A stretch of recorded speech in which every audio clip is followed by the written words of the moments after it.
if we just focus on transitioning to green energy, is that enough? Do we have enough time, or do we need to do something very quickly about carbon capture? Yeah, yeah. So unfortunately, the clock is ticking, and we all know the goals of carbon neutrality by 2050.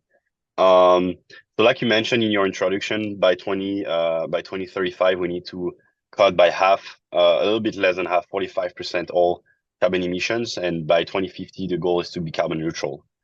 We want to go into a world where we don't use fossil fuels anymore and use as many renewable energy sources as possible. Some roadmap or kind of like suggesting to reach this goal to use that 90% of the energy demand in 2050 would come from renewable sources of energy.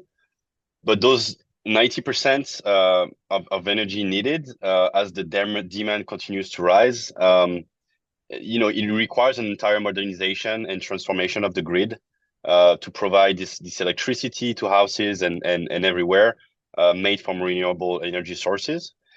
So this transformation of the grid requires a huge amount of investment, but also relies on manufacturing processes and so on fossil fuel.